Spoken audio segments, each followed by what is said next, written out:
பேரறிஞர் பெருந்தை அண்ணாவுடைய 117வது பிறந்த நாள் பெருவிழாவை இன்னைக்கு அனைத்து இந்திய அண்ணா திராவிட முன்னேற்ற கழகத்தின் சார்பாக மூன்றாம் தலைமுறைக்கு பொறுப்பேற்றிருக்கின்ற புரட்சி தமிழர் எடப்பாடியாருடைய ஆணைக்கிணங்க தமிழகம் முழுவதும் பேரறிஞர் அண்ணாவுடைய திருவுருவ சிலை எங்கெல்லாம் இருக்கோ அங்கெல்லாம் மலர் மாலை அணிவித்து இன்றைக்கு அவர் புகழ் தாங்குகின்ற வகையில், புகழை பரப்புகின்ற வகையில்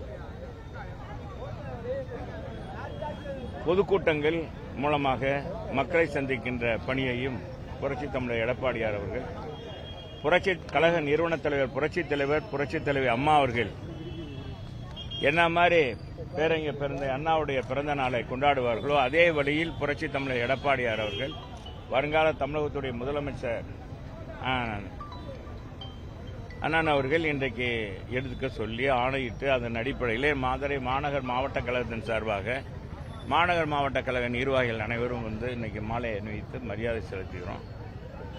பேரறிஞர் அண்ணாவுடைய ஒருவர் பிறக்காவிட்டால் தமிழுடைய இந்த தனிப்பெரும் குணம் தாய் திரு தமிழ்நாட்டினுடைய பெருமை உலகெங்கும் இன்றைக்கு கிடைத்திருக்காது. மெட்ராஸ் ஸ்டேட் என்ற இருந்த தமிழ்நாடு இன்றைக்கு தமிழ்நாடு என்ற பெயர் சூட்டுகின்ற அளவுக்கு செய்த பெருமகனார், சொல்லின் செல்வர், தன்னுடைய அன்பாலும் அரவணைப்பாலும் அழகுமிகு பேச்சாலும் அழகுமிகு தமிழாலும் ஆங்கில உடையாடும் இளைஞர்களை கவர்ந்திழுத்து தம்பிவா படையை தலைமையேற்கவா என்று அழைத்து இளைஞர்களுக்கெல்லாம் வழிகாட்டியாக திகழ்ந்த பேரறிஞர் அண்ணா அவர்கள் புரட்சித் தலைவர் எம்ஜிஆர் அவர்களால் கவரப்பட்டு புரட்சித் தலைவர் எம்ஜிஆர் அவர்கள் இந்த இயக்கத்தில் திராவிட முன்னேற்ற கழகத்தில் இணைந்து 1952 இணைந்து அண்ணாவுடைய கொள்கையை பட்டி தொட்டியெல்லாம் பரப்புவதற்கு காரணமாக இருந்த புரட்சித் தலைவர் எம்ஜிஆர் அவர்கள் அந்த இயக்கம் ஆட்சியில் அமர்கிற வரை அதற்காக பம்பரம் போல் பணியாற்றியவர். அண்ணாவுக்கு பிறகு, மறைவுக்கு பிறகு இந்த திராவிட முன்னேற்ற கழகத்தை ஒரு வழிநடத்தக்கூடிய சாமானியனாக இருப்பார் என்று டாக்டர் கலைஞரை தலைமையேற்க வைத்த புரட்சித் தலைவர் எம்ஜிஆர் அவர்கள். அப்படிப்பட்ட தலைவரையே பதம் பார்த்தவர் தான் கலைஞர் கருணாநிதி.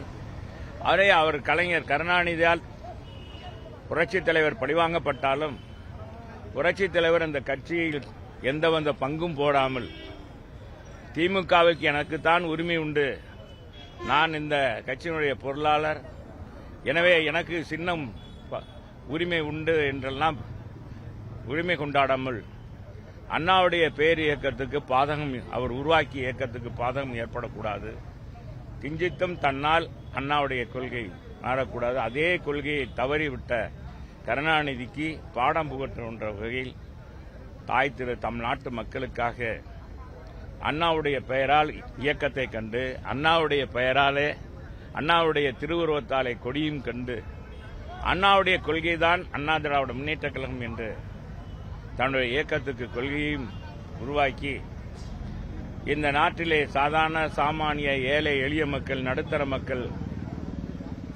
அவர்களெல்லாம் கைதூக்கிடுகின்ற வகையில் அண்ணா திராவிட முன்னேற்ற கழகம் பாடுபடும், இளைஞர்களுக்காக பாடுபடும் என்று குரல் கொடுத்தார்.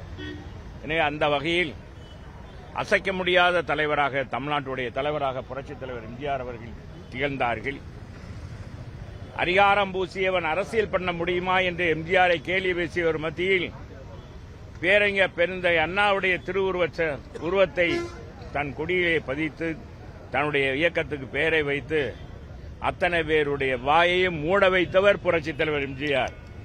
அது மட்டுமல்ல, அந்த இயக்கம் அசைக்க முடியாத இயக்கமாக இந்த தமிழகத்திலே மக்கள் மத்தியிலிருந்து பிரிக்க முடியாத இயக்கமாக புரட்சித் தலைவரால் வளர்த்தெடுக்கப்பட்டது. அவர் இருக்கு வரை தமிழகத்துடைய முதலமைச்சராக இருந்தார். அவர் பல்லாயிரம் மைலுக்கு அந்த பக்கம் படுத்திருந்தாலும் கூட, நோய்வாய்ப்பட்டிருந்தாலும் உயிரோடு இருக்கிறாரா இல்லையா என்று கூட நிலையறியாத அன்றைக்கு ஊடகங்கள்லாம் வளர்ச்சி பெறாத சூழ்நிலையில் தமிழக மக்கள் ஒட்டுமொத்தமாக புரட்சித் தலைவர் எம்ஜிஆர் அவர்கள் முதலமைச்சராகவே சென்றார். முதலமைச்சராகவே மீண்டும் அவர் வர வேண்டும் என்ற அடிப்படையில் தேர்தலில் வாக்களித்து பெருவாரியான வெற்றி பெற வைத்தவர், வெற்றிக்கு சொந்தக்கார புரட்சித் தலைவர். அவர் வழியில் புரட்சித் தலைவர் அம்மா அவர்கள் கழகத்தை வளர்த்தார்கள், கழகத்தை முன்னெடுத்தார்கள். சமூக நீதி காத்த வீராங்கனை எந்த பேரறிஞர் பெருந்தை அண்ணா அவர்கள் கொள்கை ஏழை எளிய மக்களுக்கு சமமான உரிமை, சம வாய்ப்பு கிடைக்க வேண்டும் என்பதற்காக போராடினாரோ அதை நடைமுறைப்படுத்தியவர் அண்ணா திராவிட முன்னேற்ற கழகத்துடைய தலைவர் புரட்சித் தலைவர் அம்மா அவர்கள். 69% இடஒதுக்கீடை அரசியலிலே, மத்திய அரசியலிலே இடஒதுக்கீடு செய்து வரலாற்று சாதனை படைத்தவர். தந்தை பெரியாருடைய வாரிசாக போற்றப்படுகிற ஆசிரியர் வீரமணி அவர்களால் சமூக நீதி காத்த வீராங்கனையின் பாராட்டப்பட்ட ஒப்பற்ற தலைவர் புரட்சித் தலைவர் அம்மா அவர்கள். அதே வழியில் இன்றைக்கு புரட்சித் தலைவி அம்மாவுக்கு பிறகு இந்த இயக்கத்தை கண்துஞ்சாமல் காத்துக் கொண்டிருக்கின்ற அவர்கள் வழியில் 2 கோடிக்கும் மேற்பட்ட தொண்டர்களை பெற்ற மாபெரும் இயக்கமாக மாற்றியிருக்கின்ற வருங்கால தமிழகத்துடைய முதலமைச்சர் எடப்பாடியார் தான் என்று சாமானிய மக்களும் படித்தவர்களும் ஆசிரியர்களும் இன்றைக்கு அரசு அலுவலர்களும் ஒட்டுமொத்தமாக இன்றைக்கு பேசக்கூடிய அளவுக்கு அவர்தான் இந்த நாட்டை ஆளக்கூடிய தகுதி படைத்தவர். ஏன்னா நம்மள ஒருவர் நமக்கானவர் என்று எல்லோரும் பாராட்டக்கூடிய போற்றக்கூடிய பண்பை பெற்றிருக்கின்ற அண்ணன் எடப்பாடியார் அவர்கள் மக்களை காப்போம், தமிழகத்தை மீட்போம் என்ற ஒரு தாரக மந்திரத்தோடு மக்களை சந்தித்து வருகிறார். சென்ற இடமெல்லாம் சிறப்பு, மக்கள் கடல் அலை போல கூடுகிறார்கள், அவர் பேச்சை கேட்கிறார்கள். சாமானியருடைய பேச்சை கேட்பதற்கு அவருக்கென்று கவர்ச்சி இல்லை, அவருக்கென்று பேச்சு அந்த கவிதை நடை இல்லை என்றாலும் நடைமுறை பேச்சு மக்களுடைய மனசிலை பட்டதை சொல்லுகிற பண்பாளராக இருக்கிறார். வரைய 26 மீண்டும் முதலமைச்சர் புரட்சி தமிழர் எடப்பாடியார், மீண்டும் அண்ணாவுடைய கொடி பட்டோலி வீச பறக்கப் போகிறது செஞ்சார்ஜ் கோட்டையில். மீண்டும் உங்களை எல்லாம் சந்திக்கிற வரை இன்றைக்கு இந்த 117வது பிறந்த நாள் பெருவிழாவில் பேரறிஞர் அண்ணா அவருடைய இந்த பிறந்த நாளில் சூளுரை ஏற்று கழக நிர்வாகிகள் ஒட்டுமொத்தமாக இன்றைக்கு தமிழக மக்களுக்கு எங்களுக்கு நல்ல ஆதரவை தருகிற அந்த மக்களுக்கு என்றும் நன்றியுடையவராக இருப்போம் என்பதை இந்த நேரத்தில் தெரிவிச்சுக்கிறேன். நன்றி நன்றி. நிச்சயமாக அவர் பேச்சுக்கு தான் சொல்லுவார், செயல்தரம் மிக்கவர்கள் எங்கள் தலைவர், எங்கள் அண்ணாவுடைய கொள்கை என்பதை தெரிவித்துக்கிறேன். நன்றி, வணக்கம்.